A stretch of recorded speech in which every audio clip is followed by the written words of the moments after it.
നമ്മളെ സക്കർബർഗ് ഈ ഫേസ്ബുക്കിന്റെ ആദ്യം ഫോട്ടോസും കാര്യങ്ങളും ഷെയർ ചെയ്യണ അവരുടെ യൂണിവേഴ്സിറ്റിയിൽ ഉപയോഗിച്ചിരുന്ന ഒരു ആപ്പ് മാത്രമാണ്. അത് കഴിഞ്ഞിട്ട് ഈ സാധനം, ഈ സ്ക്രോൾ ചെയ്യാനുള്ള സാധനം ഇവർക്ക് ഐഡിയ വന്നത് ഒരു ഹാർവേഡിലത്തെ അല്ലെങ്കിൽ സ്റ്റാൻഫോർഡിലത്തെ യൂണിവേഴ്സിറ്റിയിലത്തെ ഒരാൾക്കാർ ഒരു എക്സ്പെരിമെന്റ് ചെയ്തു. അതായത് നമ്മളൊരു റെസ്റ്റോറന്റിൽ പോയിട്ട് ആ ഒരു ബൗൾ അവിടുന്ന് മൂവ് ചെയ്യാൻ പറ്റില്ല ടേബിളിന്റെ മുകളിൽ. ഇവരെന്ത് ചോദിച്ചാൽ സൂപ്പ് ഓർഡർ ചെയ്യണ ആൾക്കാർക്ക് ഈ സൂപ്പിന്റെ ബൗളിന്റെ അടിയിൽ കൂടെ ഒരു ഹോളും കൂടി വെച്ച് കൊടുത്തു.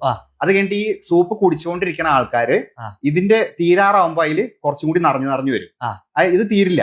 നമ്മൾ നേരത്തെ പറഞ്ഞ പോലെ തന്നെ സ്ക്രോൾ ചെയ്യുമ്പോ ഈ സാധനം തീരുന്നില്ല. അപ്പൊ ഇവര് നോക്കിയപ്പോ ഈ സൂപ്പിന്റെ അടിയിൽ കൂടെ നമ്മൾ പാസ് ചെയ്ത് ഈ സൂപ്പ് വിടുന്ന സമയത്ത് അത് ആൾക്കാർ കൺസ്യൂം ചെയ്യണതിന്റെ അളവ് കൂടുതലാണ്. അറിയണില്ല, അവര് കഴിഞ്ഞു അറിയണില്ല. അവരെന്തിലൊക്കെയോ എൻഗേജ്ഡ് ആണ്. ആ സമയത്ത് തന്നെ ഇതിൽ സൂപ്പ് ഉണ്ട്, ആ സൂപ്പ് അവർ കുടിച്ചുകൊണ്ടിരിക്കുകയാണ്. ഞാൻ ഓർഡർ ചെയ്തത് 500 ml ആണോ അല്ലെങ്കിൽ 100 ml ആണോ എന്ന് അവർ അളക്കണില്ല. ഓട്ടോമാറ്റിക്കലി എന്ത് കണ്ടന്റ് ആണോ നമുക്ക് ഈ സോഷ്യൽ മീഡിയ കൂടെ തരണത്, അതേപോലെ തന്നെ ഇതിലോട്ട് സൂപ്പ് പമ്പ് ചെയ്ത് കൊടുക്കുമ്പോൾ അവരത് കൺസ്യൂം ചെയ്തുകൊണ്ടിരിക്കുകയാണ്.